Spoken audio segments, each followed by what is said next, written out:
আমি কয়েকদিন সে নাকি আরশির সাথে ঘুমাবে।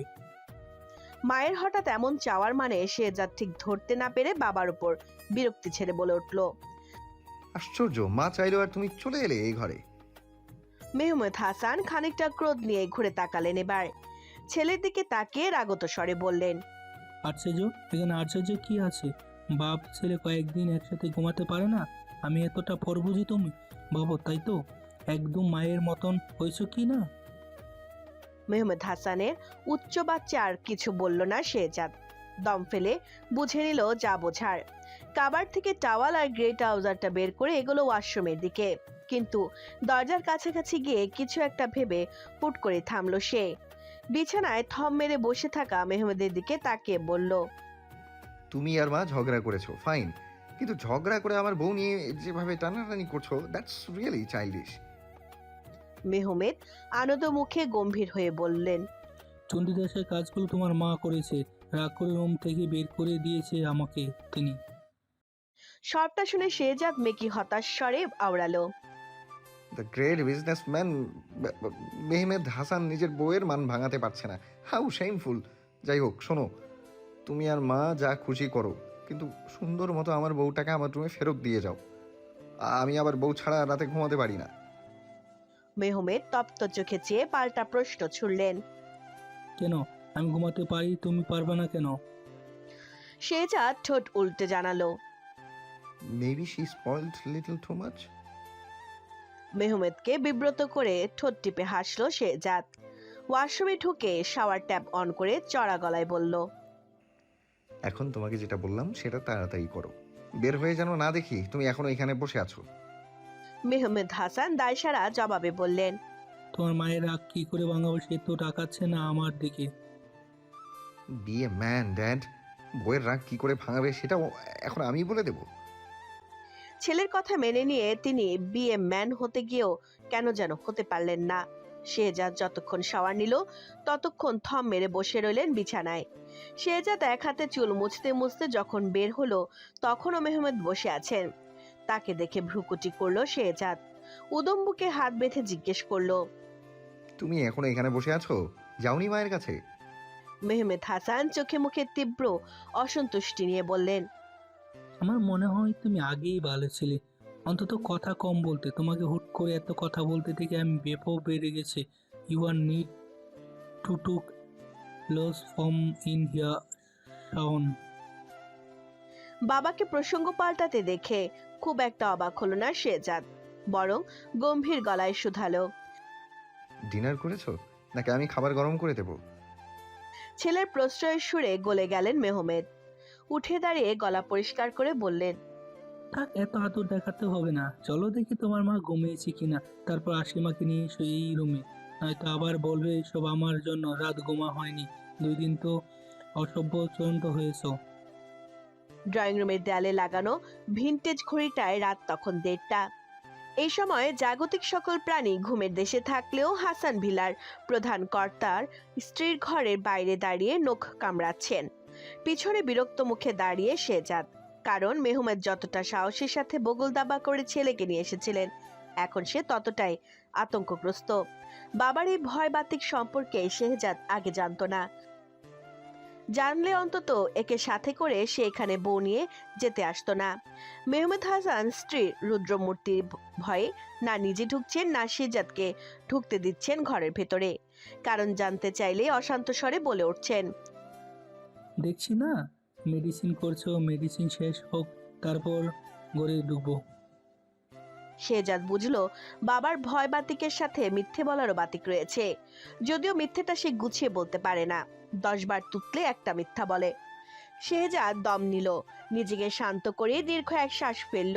তারপর আস্তে ধীরে রুমে ভেরানো দরজা খুলে শব্দহীন ঢুকে পড়ল ভিতরে। ছেলের সাহস দেখে আঁতকে উঠলেন মেহমেদ।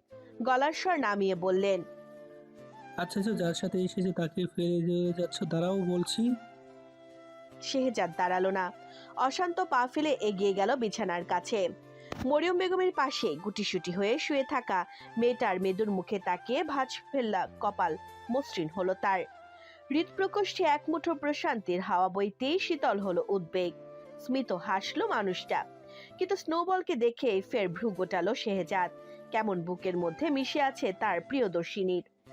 শুনেছে রাতের বেলা খরগোশরা সবচেয়ে বেশি অ্যাক্টিভ থাকে, আর এই বেটা কি সুন্দর নাক ডেকে ঘুমোচ্ছে, অথচ সে কিনা বইয়ের অভাবে ঘুমোতে পারছে না। শেহজাদের ভারী রাগ হলো। পলক ফেলার আগে স্নোবল আর মরিয়ম বেগমের মাঝখান থেকে দু বাহুর ওপরে তুলে নিল আরশিকে। নিজের উদম বুকের সাথে ঘুমন্ত প্রণয়িনীকে মিশিয়ে স্নোবলের দিকে তাকিয়ে জিভ বের করলো।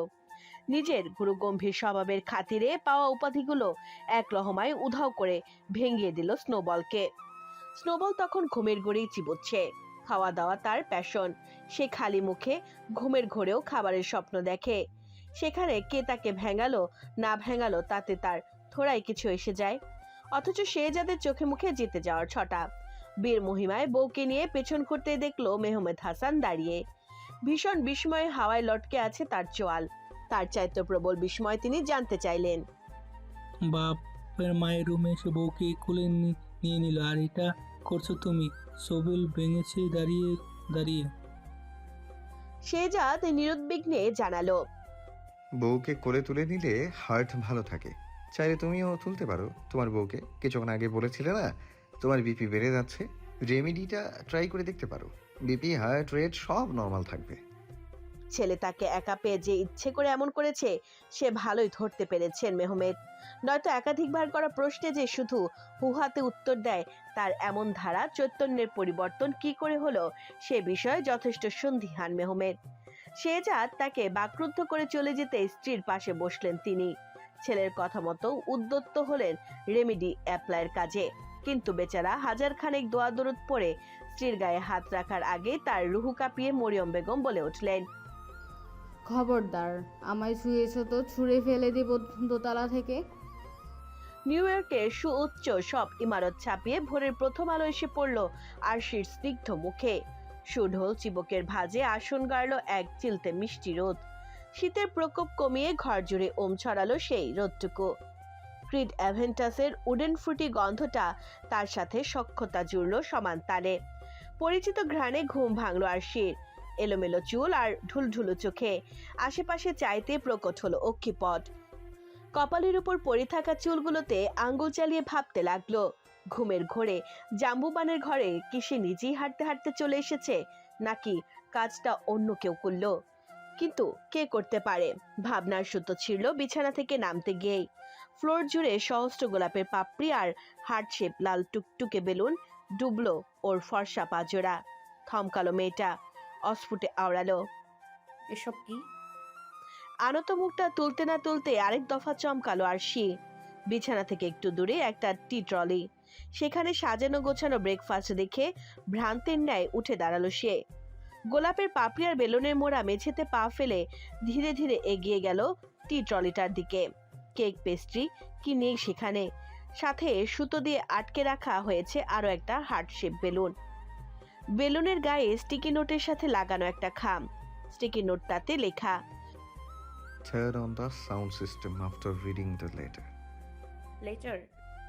মনে মনে যেন নিজেকে প্রশ্নটা করলো আরশি। পছন্দের সবগুলো খাবার টি ট্রলিতে পড়ে রইল তার। খামটা হাতে সে এসে বসলো বিছানায়। আন্দাজ করতে পারলো যদিও এসব কার কাজ, তবু বুকের ভেতর লাফিয়ে বেড়ালো হৃদযন্ত্রটা। খাম খুলে চিঠিটা বের করলো রুদ্ধশ্বাসে। নিভৃতে পড়তে লাগলো গুটি গুটি অক্ষরে লেখা বিশাল চিঠিটা। আজকের দিনটা ভীষণ আদুরে। খুব ইচ্ছে করছিল এই আদুরে দিনটায় আমি তোমাকে আমার গল্প শোনাবো। তবে তুমি যদি আবার শুনতে না চাও, সেই ভয়তে শুভ্র ফুলের জন্য শুভ্র কাগজে লিখে রেখে গেলাম গল্পটা।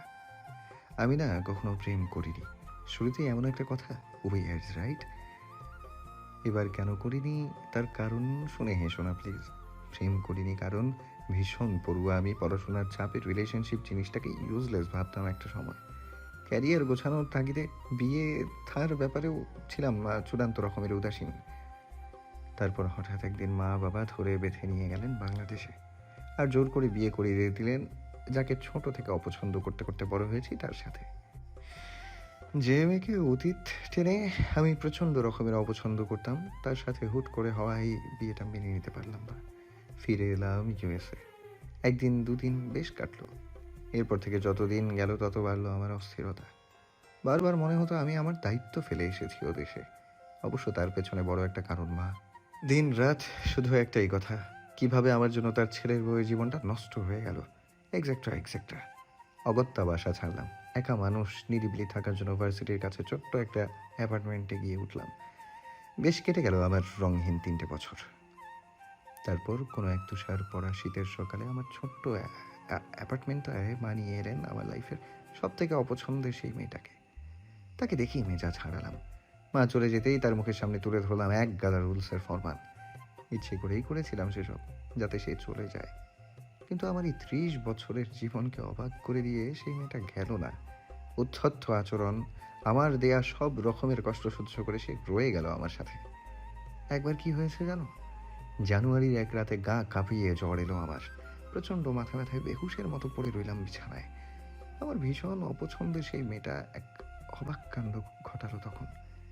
ভয় পাওয়া সত্ত্বেও মাঝরাতে আমার রুমে এসে হাজির তিনি। সে মাথার পাশে এসে দাঁড়াতেই কি করে যেন কমে গেল মাথার সেই তীব্র যন্ত্রণা। জ্বরের ঘোরে তাকে মনে হতে লাগলো ফ্রেডারিক লেইটনের আঁকা ফ্লেমিং জুনের মতো। বিষাদিনী তবু কি অদ্ভুত মায়া তার মুখে। সে আমাকে করুণা করলো তার অধর সুধা পানের।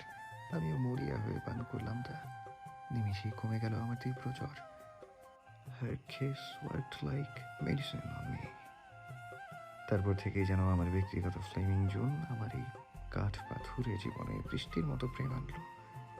আমিও সেই প্রেমের মদিরা পানের লোভে এই প্রথমবার প্রেমিক হলাম। তৃষ্ণার তো আমাকে দিয়ে সেই গোনাতে লাগলো অপেক্ষার দীর্ঘ এক একটা প্রহর। কত রাত নির্ঘুম কাটালাম শুধু ওই মুখটা 2 সেকেন্ডও চোখের আড়াল করবো না বলে। অথচ সে তো জানতই না। তাকে ছোঁয়ার তীব্র ইচ্ছায় প্রতিদিন কতভাবে নিজেকে জ্বালিয়ে পুড়িয়ে অঙ্গার করেছি আমি। অবশেষে যখন অপেক্ষার প্রহর আর দীর্ঘতা হারাতে বসলো, আমরাও একটু আধটু কাছাকাছি হতে লাগলাম একে অপরের। আর তখনই যেন নিজেকে আটকাতে হিমশিম খেলাম আমি। আমার গভীর ছোঁয়ায় তার আড়ষ্টতা, ভয় দেখে নিজেকেই দোষী করলাম। অথচ নিজের ওপর হওয়া রাগটা ছুঁড়ে ফেললাম তার উপর। না চাইতেও বলে ফেললাম কঠিন কিছু কথা। ফলস্বরূপ প্রশ্নবিদ্ধ হলো আমার প্রথম প্রেম, আমার ধৈর্য ক্ষমতা। জানো, আমি কিন্তু এত অধৈর্য কখনোই ছিলাম না। অথচ এই 44 দিন 2 ঘন্টা 15 সেকেন্ড আমি কতবার যে ধৈর্য হারিয়েছি, সংযম হারিয়েছি, সংযম ভেঙেছি তা কেবল আমি জানি। না, আমার এই অল্প কদিনের প্রেমে গতকাল হুট করে আবিষ্কার করলাম আমি আমার ফ্লেমিং জুনের বার্থডে কবে সেটাও জানি না। তুমি ভাবতে পারছো কতটা রাগ লাগছিল নিজের ওপর তখন। অবশেষে অনেক কাঠখড় পুড়িয়ে যখন জানলাম, তখন মনে মনেই হাসলাম। তার বার্থডে এর দিন আর আমাদের ম্যারেজ অ্যানিভার্সারির দিনটা আশ্চর্যজনকভাবে মিলে যাওয়াতে। আর আমিও যেহেতু তার কাছে ক্ষমা চাওয়ার জন্য একটা সুযোগ খুঁজছিলাম, সেহেতু কি ধরে নেব এটাই ডেস্টিনি? ডেস্টিনি কি না জানি না, শুধু এর এতটুকু জানি, প্রেমিক আর স্বামী হিসেবে বড় বড় শূন্য পাওয়াই আমি আমার ফ্লেমিং জুনকে অনেকটা বেশি ভালোবেসে ফেলেছি। আই প্রমিস, আমি আর তাড়াহুড়ো করবো না। যেটা সে ভয় পাচ্ছে সে বিষয় তো একদমই না। রাগারাগিও করবো না, একদম লক্ষ্মী ছেলে হয়ে থাকবো। আর শায়ান শেহজাদ যখন প্রমিস করে তখন সে কিন্তু তার প্রমিস রাখতে জানে। আজ 14ই ফেব্রুয়ারি, শুভ জন্মদিন স্নোবেলের আম্মু। সাথে 3 বছর আমাকে সহ্য করে বিয়েটা টিকিয়ে রাখার জন্য বিবাহ বার্ষিকীর শুভেচ্ছা। और may I say happy 3rd anniversary my beloved flaming June. Note, এবার কি অন্তত তার মান ভাঙবে? অভিমান ভুলে আমার সাথে একটু কথা বলা যাবে? যদি তার মান নাও ভাঙে, তবুও যেন সে আজ সন্ধ্যায় রুফটপে চলে আসে। কেউ একজন সেখানে তার অপেক্ষায় থাকবে তার জন্য, তার মান ভাঙানোর জন্য। নোট, বেডের পাশে একটা গিফট রেখে গেলাম। খুব অপছন্দ না হলে সে সেটা পড়তে পারে। ইতি, তার অভদ্র জাম্বুবান। চিঠিটা পড়া শেষ করতে আরশি উপলব্ধি করলো সে কাঁদছে। ভেজা চোখে বারবার আবছা হয়ে যাচ্ছে সামনেরটা। ঝরাবেলির গায়ে বৃষ্টির ফোঁটার মতো বড্ড স্নিগ্ধ লাগলো ওর সেই কান্না। আরশি ভূতগ্রস্তের ন্যায় উঠে দাঁড়ায়, খোঁজে বিছানার পাশে রাখা গিফট বক্সটা। পেয়েও যায় এক সময়। হাতে নিয়ে ওটা খুলতে দৃশ্যমান হয় একটা নীল শিফনের শাড়ি, সাথে আরো একটা চিরকুট। তোমাকে একদিন শাড়ি পরার জন্য বকেছিলাম, তাই গতকাল নিজে গিয়ে এই শাড়িটা কিনে এনেছি। সম্ভবত সেদিনও তুমি নীল শাড়ি পরেছিলে, আজ আবারও একবার পরবে প্লিজ? খুব জানতে ইচ্ছে করছে, নীল শাড়িতে আবার ফ্লেমিং জুনকেও কি ফ্রান্সিসের গাওয়া স্নো ফ্লেক্স ইন ডিসেম্বরের মতো লাগবে দেখতে? আর সে অপলক সেই চিরকুটটির দিকে তাকিয়ে থেকে একসময় মুচকি হাসলো। তারপর মহাশয়ের কথা মতো সাউন্ড সিস্টেম অন করলো কাপা হাতে। মৃদু লয়ে ভেসে এলো একটা গান। আরশির কেন যেন মনে হলো গানের কথাগুলো শেহজাদ বলছে ওকে।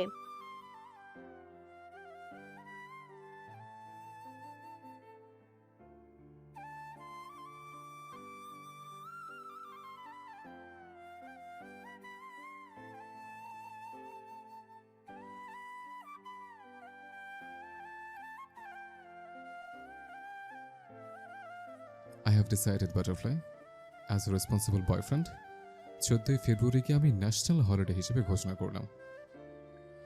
আয়নের স্বভাবসুলভ উচ্ছল কণ্ঠ আজ থমথমে শোনালো ভীষণ, যেন দুঃখে ভেতরটা শেষ হয়ে যাচ্ছে তার। কালো হেলমেটের আড়ালে অন্ধকার হয়ে আছে তার সৌম্য মুখ। সম্মুখের কালো লেদার জ্যাকেট আর লেদার প্যান্ট পরনে নজর কাড়া মানুষটার এমন ধারা বাচ্চামো কথায় ঠোঁট টিপল যারা। এক হাতে নিজের ওভারকোটের সামনেরটা জড়িয়ে অন্য হাতে রাখলো বাইকের গ্র্যাব হ্যান্ডেলস। রৌদ্রোজ্জ্বল সকালে ঝিরঝিরে ঠান্ডা বাতাসে উড়ল তার ক্লাসিক বব কাট করে রাখা চুলগুলো।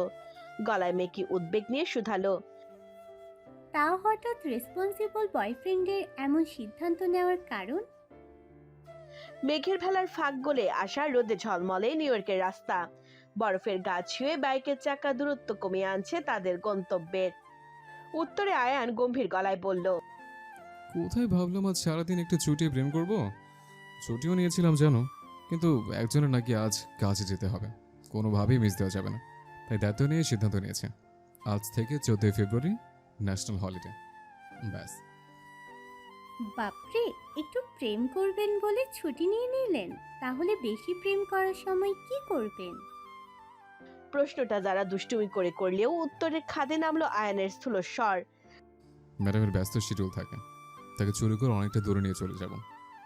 আর থাকবো কোথায়? কখনো তাঁবু টাঙিয়ে, কখনো খোলা আকাশের নিচে ঘাসের উপর শুয়ে। তুমি তারায় তারায় ভরা আকাশ দেখবে আর আমি তোমাকে। বা কখনো বরফের উপর বরফের ঘর বানাবো, তারপর সেই ঠান্ডা ঘরে উষ্ণতা ছড়াবে আমাদের ভালোবাসার মুহূর্তগুলো। Like igloo? Yes madam. এত লোভ দেখাবেন না বানর মশাই। লোভ সামলাতে না পেরে যদি আপনাকে এক্ষুনি কষে একটা চুমু খেয়ে ফেলি তখন? আয়ান হক চকালো। যারা মজার ছলে বললেও হৃৎকম্পন ঘটলো পুলিশের বুকে। নিজেকে স্বাভাবিক রাখার চেষ্টাও করলো, কিন্তু লাভ হলো না। মিড টাউনের কাছাকাছি আসতে আবদার ছুড়ে বলে উঠল, আজকের ক্লাসগুলো ক্যান্সেল করে দেয় বাটারফ্লাই, তারপর আমরা কোথাও থেকে একটু ঘুরে আসি। চলো, কিছু খেতে ইচ্ছে হলে এতক্ষণ অপেক্ষা করা ঠিক না। মনকে এতক্ষণ অপেক্ষা করালে পাপ হয়, আমি শুনেছি। যারা ঠোঁট টিপে হাসি আটকালো, কণ্ঠের ছদ্ম বিষণ্ণতা ঢেলে আওড়ালো, আমার আবার কি খেতে ইচ্ছে হলো? কেন এইমাত্র না বললে তোমার আমাকে চুমু খেতে ইচ্ছে হচ্ছে? আগে অফিসিয়ালি বানর মশাই থেকে বরমশাই হয়ে দেখান, তারপর ভেবে দেখব। আয়ান বাচ্চাদের মতো গাল ফোলালো। শিশু সুলভ অভিমানে রুদ্ধ তার গলবিল। কিছুক্ষণ থমথমে মুখে বসে থেকে হাল ছেড়ে দিল। দীর্ঘ এক শ্বাস ফেলে বলল, সে উপায় কি আর রেখেছেন ম্যাডাম? আপনি তো বাংলাদেশে গিয়ে বিয়ে করবেন বলেই খালাস। এদিকে বিয়ে না হওয়ার কষ্টে দম বন্ধ হয়ে মরছি আমি। এমন আদরে নালিশের পিঠে হাসাটা বেমানান। যারাও হাসলো না, ঠোঁটের সাথে ঠোঁট পিষে বেমানান বিষয়টাকে আটকে ফেললো। একটু চুপ থেকে বলল, আমি তো গতকালই আপনাকে বললাম বিয়েটা আমি কেন বাংলাদেশে গিয়ে করতে চাই। ওখানে হোমেসের সবাই আছে, যে দাদা দিদুনের কাছে ছোট থেকে বড় হয়েছে তারা আছে। তাদের ছাড়া বিয়ে করে ফেললে তারাও তো কষ্ট পাবে বলুন। আমার এইটুকু আবদার রাখবেন না আপনি? উত্তর দিল না আয়ান। মানুষটা হয়তো আবারও রেগে গেছে ভেবে ঠোঁট উল্টালো যারা। অভিমানী নীল চোখ জোড়া চওড়া কাঁধ ডিঙিয়ে উকি দিয়ে দেখতে চাইলো আয়ানকে, কিন্তু বিধিবাম। মাথার ওই মস্ত হেলমেটটা বড্ড দুশ্মনী করলো যারার সাথে। দেখতেই দিল না আয়ানকে। কিছু একটা ভেবে আলগোছে গ্র্যাব হ্যান্ডেলস থেকে হাত সরালো মেয়েটা। পরপর আচমকাই জড়িয়ে ধরলো আয়ানের সরু কোমর। আদর মেখে জিজ্ঞেস করলো। কথা বলবেন না যান। আয়ান থমকালো। কোমরের দুপাশে পেলো ভাতের উষ্ণতা ঝড় তুলল তার প্রেমিক মনে। সেকেন্ড খানেকের জন্য ব্যালেন্স হারিয়ে টালমাটাল হলো চলন্ত বাইকখানা।